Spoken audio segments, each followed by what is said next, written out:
Eliana, maybe you could just begin by introducing yourself. First of all, what is Monday, as well as your role there, and then I'll say a little bit about myself, and then we can get into the weeds, as they say. Yeah, absolutely. So I'm Eliana. I'm the content team lead for the brand and the SEO team at Monday.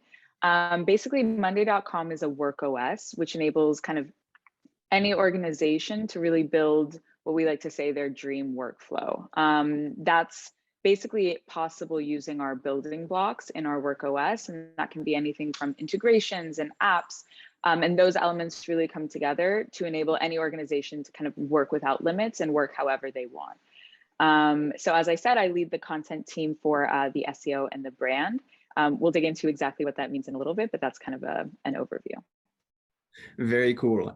So my name is Douglas Cajas, and I started the US office of RTL AdConnect, which is the media insights and solutions arm of the RTL group, which is Europe's largest media company, as well as the owner of Fremantle, which produces beloved shows such as, American Idol, X Factor, and the like. And our mission here is basically to help brands such as yourselves to navigate the complexity of the European landscape, and as well as, helping them make the most of, their marketing strategy and spend. So it's a pleasure to be here. I think Monday has had a really an exciting journey. And I would love for us to start a little bit in the history and tell us a little bit about where Monday was a couple of years ago, because you've grown quite quickly in the last couple of years. Certainly the pandemic expedited that growth.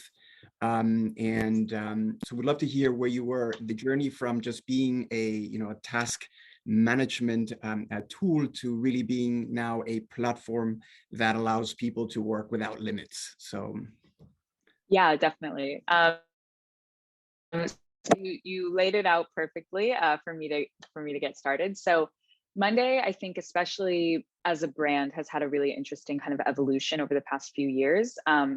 It's hard to really distinguish the brand evolution from the product evolution, but I'll give it a try.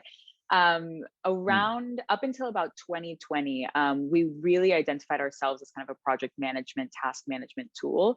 That's really how we entered into the market, and it's how we gained an incredible customer base, a really, really loyal customer base, and what I like to think of as pretty positive brand affinity. And it worked really well for us up until about that 2020 kind of period of time. And we got to a point where we sort of felt like our messaging wasn't really aligned with what our product was really able to do. We were still kind of calling ourselves a project management software. And at the same time, we had entire organizations running all of their workflows on Monday.com, from marketing departments to, dev teams running their weekly sprints. And our messaging wasn't really aligned with that. And that's when we really launched WorkOS as kind of a new category of software. And with that, I think we were really able to align where our product was and the product capabilities, and also kind of our vision for where, work software is going, with finally, what we were really communicating with our audience. So that's kind of the broad sort of evolution of where we had been and where we are. And I think that's also reflected in our brand tone. If you look at Monday ads from 5 years ago, it's a really different sort of personality and brand tone than where we are today. And I think that the brand, the tone, and the product evolution kind of all happened in parallel. Interesting. So tell me a little bit about, WorkOS, because I think this is something really unique to your space. So if you can, dive a little bit deeper, what is WorkOS, currently, and where do you see it going? So that would be great.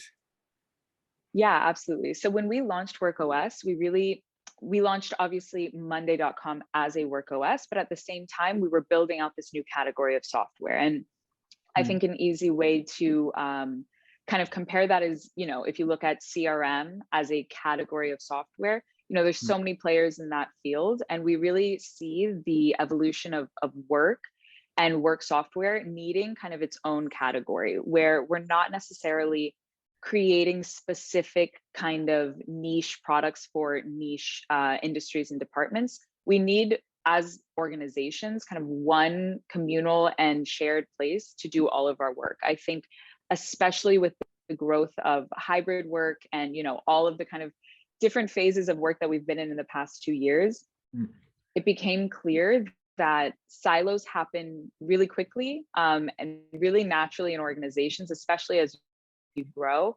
It's hard to work as kind of one cohesive team.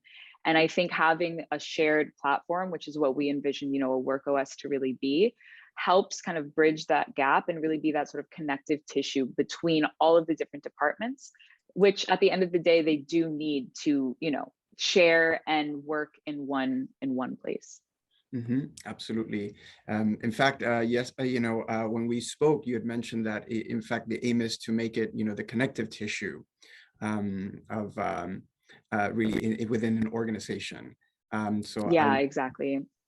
I really think that knowledge sharing within an organization, or at least having access to transparent information, is one of the major kind of keys to success. I think as your business grows, if the marketing department can kind of easily access, you know, how the sales runs their workflows and the kind of feedback that they're getting from clients, and on the other hand, if sales can easily access, you know, the product team's weekly iteration, and they can kind of get a sense for what they're working on, having that, exactly like you said, that connective tissue, which connects these different departments, can really be an expediter for innovation and for just building that company culture that I think a lot of people are after.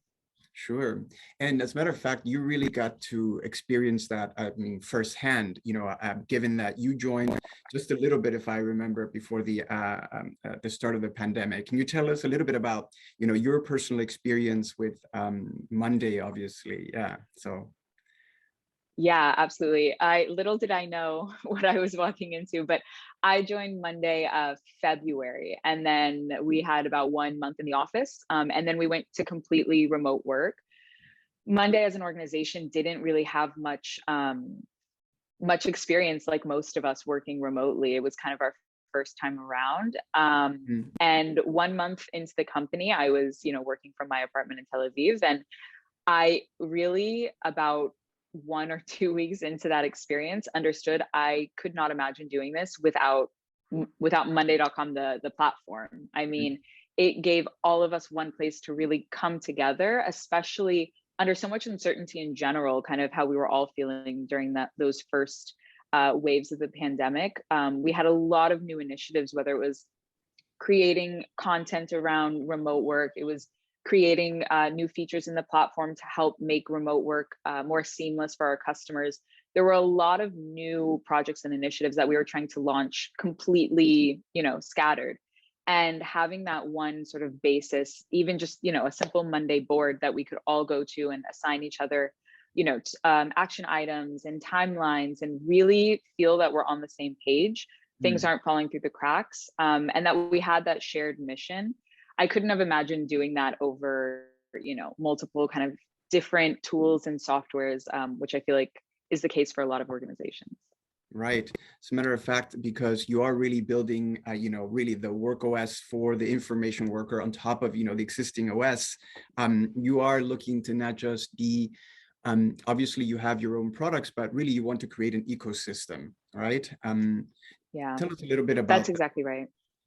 That's exactly right. So we have, obviously, you know, all kinds of kind of features and functionalities within our WorkOS, but I think it's really important to note that our goal is not to become every work software that there is. We really, you know, as we mentioned earlier, the connective tissue element is really true not only within our WorkOS, but we know that organizations rely on all kinds of different tools and softwares that they don't necessarily want to give up. So we really believe in that integration and kind of bringing not only teams and departments together, but also bringing in all of the different softwares and tools that they use. And I think that integration element really enables, you know, entire organizations to align. Very interesting. So let's talk about, you know, these your customers a little bit. Tell us about, you know, about them. You know, who are they? Are these more small, mid-size, or larger enterprises? How is that evolving for you? Yeah, definitely. So we have just over 150,000 customers right now, growing really at an incredible rate. And if we look back, to that kind of previous time, as I mentioned, around 2020, we were dealing with kind of a mix, a lot of small organizations doing incredible things, but smaller teams, some mid-market and a few enterprises here and there. And with that shift of the messaging, we've really started to bring on more kind of enterprise clients as that time has passed. Of course, we have such a diverse mix, but if we're thinking kind of our real target market, sort of from the content perspective and the marketing perspective, we're usually looking at more of that mid-level manager. It's an interesting thing to think about and really define, because we like to direct our message to that mid-level manager, because they're probably working with a team themselves, but they're not disconnected from that day-to-day work. So chances are any sort of work platform or software that they're looking to bring on, they're also going to be hands-on in that software day-to-day themselves. So that's kind of where, when we're thinking about crafting our message and our brand, that's who we have in mind. Yeah, interesting. In fact, I know, so it seems like it was, you might say a more bottoms-up approach, right? Really. And then, so how do you, tell us a little bit about how you create the Monday brand and how you move. And obviously, here we're talking, we're here to talk about engagement. How do you move someone along the entire funnel, if you will, and back again? How do you move this mid-level manager? And I'd love to hear a little bit about that. If you can kind of walk us through. I know you have a unique, marketing, operation, and obviously along with that, different strategy about your communication. So if you might be able to share a little insight. Absolutely. So I think something really interesting to the Monday marketing approach is, as you mentioned, we started really bottom up. So we used to have most of our new clients would be signups. They were individuals that came, signed up, and let's say they were that mid-level manager, they would share it with their team, and then maybe their manager, that VP, would catch wind that they started using Monday, and it would kind of grow internally from an organization. And because that was our sort of business model and it was working pretty well, we didn't have a sales team up until a few years ago. So it was all self-serve, was all of our new business. And when we built out the amazing sales department that we have today, it really enabled us to kind of channel both of those flows. So not only, we still have daily signups coming in from self-serve, but at the same time, we're able to target those larger accounts through our sales team. So because of that, we have quite a few sort of marketing channels, and they don't always have their most obvious goals. So what do I mean by that? We have our YouTube channel, which internally we see as an acquisition channel. So the main goal is obviously bringing new clients, but it's not always that straightforward. A lot of our potential clients and our audience are reached for the first time through our YouTube channels. A lot of people know us from our YouTube advertisements. So it's important for us to kind of toe that line. Is it brand? Is it acquisition? And so we've kind of accepted that it should serve us in both elements. The main goal is still going to be new business and signups. So it's important for us to touch on certain elements of, the platform and the platform functionality. But at the same time, we don't want to compromise our brand message and our brand tone. So I think that's a really interesting example of how we've also evolved as a brand and kind of sought ways to sort of manage both of those different goals. We also have, of course, our brand marketing. So on the brand team, we cover anything, really, really brand awareness, high top of funnel activity that can be out of home campaigns. So we have international out of home campaigns, billboards, subway ads, etc. We have connected TV, so Hulu and the rest of those channels. We have podcast ads and audio ads, and more that I'm sure I'm forgetting to mention, but all of those really give us an opportunity to touch on that more vision kind of WorkOS future of work message that we think is also important. Interesting. You know, I know that you had mentioned to me that you want to have as close as possible to a one-to-one communication with new customers. Can you tell us a little bit about that? You were, sharing an example. For example, somebody's driving down, the highway, Right. and, from the moment that they see a billboard, tell me, how does that, can you kind of walk us through that flow of communication, and how you approach, as close as possible to one-to-one communication? Absolutely. So I think this is a really, really interesting topic that we're at Monday internally just kind of starting to try to crack. But it's basically just a really unified and cohesive kind of brand message. And for an organization like Monday that, as we mentioned, has so many touch points, and we're just, growing kind of how that can look 360, making sure that we feel like the same voice and the same brand at every touch point with our customers or potential customers is huge for us. So in the brand awareness team, we're really starting to evaluate how that looks in connection to, the sales department. So if we're launching a new out-of-home campaign, let's say in San Francisco, we want to connect with the sales team that is reaching out to, our potential customers in San Francisco and let them know, this is our main message. This is the reasoning behind it. These are the creatives that we have on these highways. And in an ideal world, they can say, oh, I have a call with someone that I know his office is in this area of San Francisco. So he probably has seen this out-of-home campaign. And, they can even, let's say, join the Zoom call with a background of the image of the out-of-home campaign. Or if they're doing cold reach outs, include some imagery of that.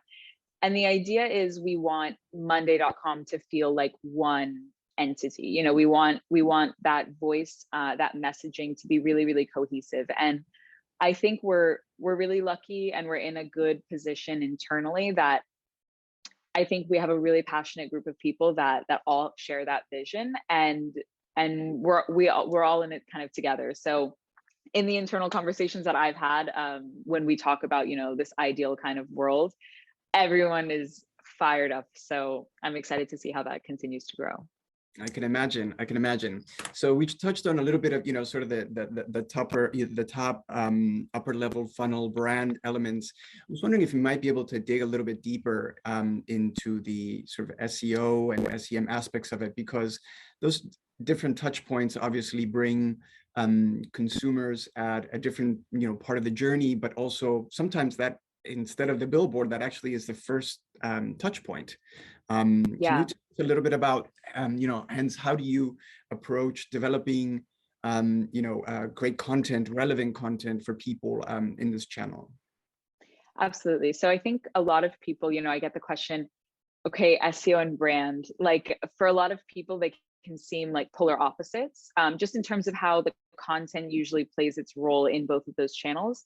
But I like to argue that in a lot of ways, they're very different, but in a lot of ways, the role of content, especially in messaging and brand, is similar in both. So the thing about SEO, unless you're focusing on brand key terms, chances are this could be a person's first kind of touch point with your brand. If they're looking for marketing software or workflow software, and we just so happen to create content that's targeting that keyword, that could be the Yes.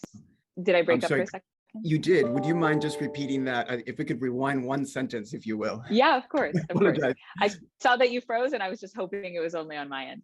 For sure. So I was just saying that for a lot of people, SEO and brand can seem kind of disconnected, but unless you're targeting those brand keywords, oftentimes an SEO content can be a potential person's first interaction with your brand. So if someone is looking for workflow software for an enterprise company, they don't necessarily know anything about Monday. And if you're, hopefully doing your job in SEO, you could be on that first page or that first result. And this is really your time to not only tell them, obviously, in terms of SEO, that you've come to the right place and we indeed, do this workflow software, but it's also your time to show them who you are and what your voice and what your tone is.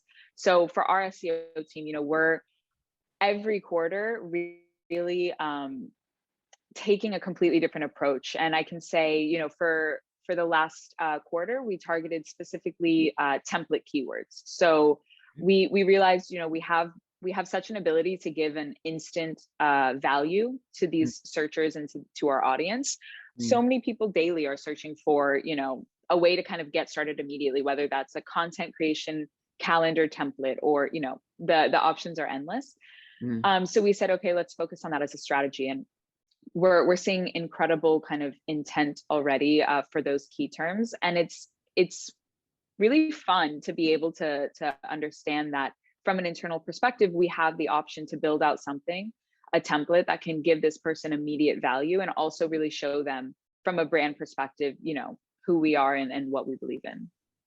That's a fantastic balance. It always is very tricky to be able to do both, really, to deliver, you know, as you said, useful, valuable information and introduce the brand so that people know, exactly, you know, this was delivered by, you know, Monday.com, and that is quite important to do. So that's very, very interesting. I'd love for you to talk a little bit about, you know, you've now become really, you're based out of Israel, but in fact, you are a global company. So as you've expanded, maybe you can tell us a little bit about, you know, a global approach that you take. Can you walk us a little bit through why it is important to have that kind of approach in general, but specifically, you know, in your business? Yeah, absolutely. So I think we've always kind of taken this global approach. A lot of Israeli companies, it's inherent. You know, if you start in the States, it's easy to sort of stay focused on the States. But something I think that's always been interesting about fast growing Israeli startups is that you have that international mindset from the get-go, because we're in Israel and you have to be thinking about the States and different European countries. So we do have quite a few locations. I know I'm going to miss some, but we have our headquarters in Tel Aviv. We have about 200 or 300 people. I'm never keeping track in our New York office.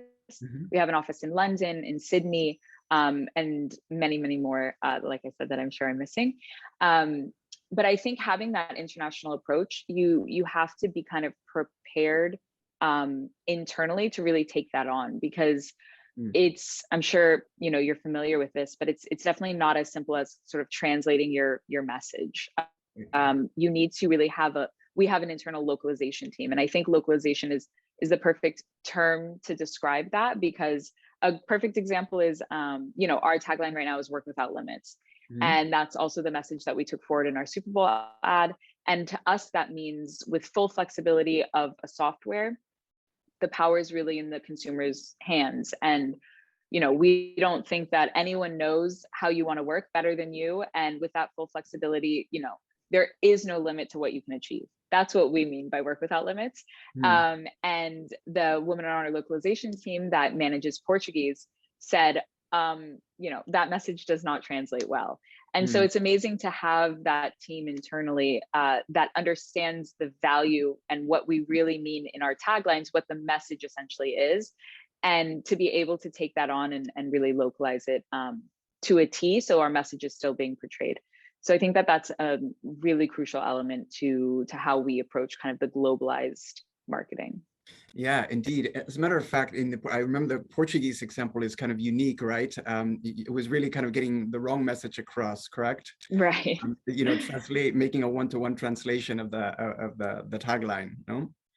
Yeah, exactly. She said, this makes it seem like we want people to work all the time. And we said, that's definitely not what we mean. And of course she took it and ran with it and made it amazing. Fantastic. That's very, very cool. So tell me, you know, obviously people, you know, Diana mentioned, and you just also made a reference to the Super Bowl ad. Tell us, you know, why was now the right moment, and walk us through kind of what did you have to do in order to make that happen? I understand it came together incredibly fast. Yes. So please tell us. Yeah, absolutely. So I think, you know, as we've been talking about the evolution of the brand, this was really sort of the pinnacle of that. You know, as I mentioned, a lot of people kind of knew us always with our YouTube ads, and that's how we were able to create this really strong brand voice. And as our brand evolved, as did really the channels, especially the video channels that we're kind of dabbling in. And the Super Bowl kind of came to us this year, and we really decided that in terms of a brand, we're ready to take this on. And I think Monday being such a data focused organization, everything we do, it's important to us to really be able to measure it. Yes. And one of the reasons why we haven't done it so far is it's purely brand awareness. We weren't expecting any kind of immediate results, maybe, a spike in website visits or something like that. But we definitely weren't expecting a bunch of people to go and sign up for Monday.com. And that also wasn't, the goal of the ad. So I think we had a process to really understand and value pure brand awareness activity. Yeah. And once we kind of understood that and we were comfortable taking this on, we knew it was really the right moment for us. And yeah, I think it's going to be a long process of really gathering and understanding the implications and the impact that the ad has had. But I can say just so far, we've been able to glean some insights from sales calls and customer success calls, and the reaction was really, really positive. I think people actually connected with our message, and they said, anything from, we had heard of Monday.com and then we saw your Super Bowl ad, and so we said, it's finally time to try. All the way from that message to kind of, I had never really heard of Monday, but I loved your ad, so I said, why not? I'll reach out to you guys. And I think those are the first sort of seeds that indicate, that it was a great opportunity for us to take. Yeah, I know we talked about how, the challenge, if you will, that exists is around attribution, right? Yeah. This is always particularly, how do you value brand activity? And it takes, as you so rightly pointed out, it takes a little while before you can really appropriately assess the entire benefit and that you're still reaping. Right. It takes time, definitely. And I think it also takes a bit of a creative approach, with something like PPC campaigns, exactly the path more or less. And you have a certain level of confidence in saying, this is the ROI of this channel, and I can attribute X lead to X campaign. But with brand awareness, I think there's two elements. One is that you pretty much get one shot. So there's no such thing as A/B testing a Super Bowl ad. No. So it's really hard to understand even not only what the impact was, but why. If we can say, wow, it performed amazingly, would it have performed differently with a slightly different message, or all of the things that a marketing team like us that's so A/B test and data driven, we could just keep ourselves awake at night. But I think it takes a bit of creativity as well. And we spoke about this also earlier, that it's familiar terrain and challenge also for any content marketers. I think content is similar, that it's not always so easy to pin down, what the ROI of a piece of content was, or what the impact of it was and why. So we've been able to sort of find creative approaches to that in the meantime. All right, very, very good. So we are basically, kicking off the almost the second quarter here in 2022. So tell us a little bit about, what kind of other opportunities, what are you looking to accomplish, this year for you, the organization, and also your team specifically? Yeah, absolutely. I think one of the most exciting directions that we're headed is becoming a bit more productizing and becoming a bit more focused in the target audiences that we're speaking to. So part of the WorkOS and that message of ownership and autonomy and flexibility that we offer any user and really any information worker, we tell them, any workflow for any team, you can accomplish anything, and the sky is the limit. And it's true, and it's a really valuable and I think empowering message. But what I'm really excited to explore sort of in this next quarter is focusing that message a little bit more. And this aligns also with initiatives that we have going on in the product, but building out some more industry specific sort of use cases and functionalities in the product, so that way we're able to target specific kind of users with our message, and also where we meet them and what we say to them and what we offer them. And I think that, you know, going deeper, both product-wise, branding and messaging, it just kind of re-inspires you, and you realize, you know, how much untapped potential you have left. And I think that that process of going deeper and deeper can just go on forever. So that's what I'm really excited about. And it sounds like you also have really an internal culture that focuses really on allowing you to test things as well. Can you tell me, you know, a little bit about that, you know, the Monday culture? Yeah, absolutely. So this is one of my many favorite things about the culture at Monday. It's something that we call perfection through iteration.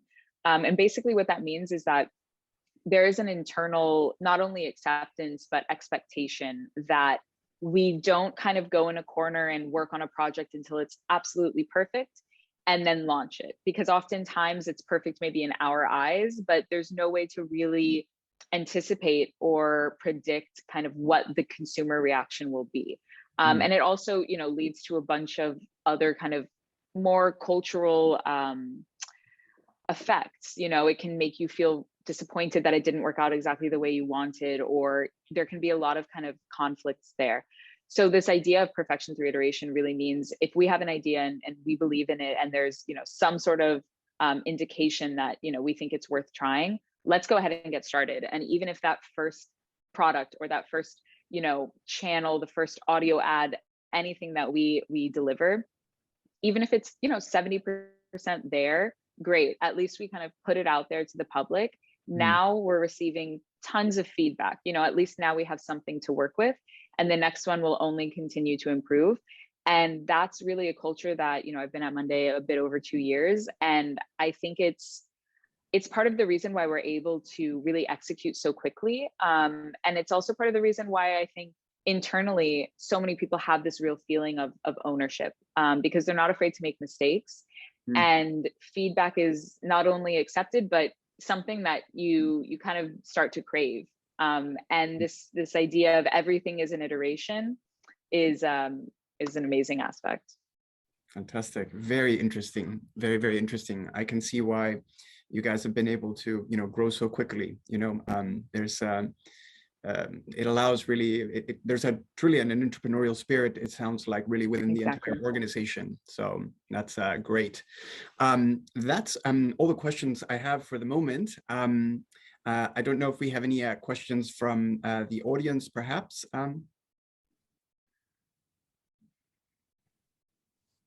I don't see any, hi guys, any questions from the audience, but I have a question. Sure. As you know, people return to the workplace, some companies are going, you know, still work from home, others are doing hybrid models. Like, how does that impact how they're using Monday? Yeah, so I think that in general, kind of everyone is adopting this really flexible sort of way of work. And what we've understood through the pandemic, and we've kind of understood that you need the centralized place to work. So I think whether you're in the office or you're remote or hybrid, having a physical kind of platform that you can share and upload and communicate openly in one place, I think it's a necessity regardless, because this flexibility is now sort of woven into work culture. Even if, you know, most of the time you're in the office, I think people are beginning to really accept that, you know, if someone needs to work remotely or whatever it may be, you need to have a centralized place, because turning around and tapping someone on the shoulder isn't, I don't know if it's ever really going to be the baseline anymore.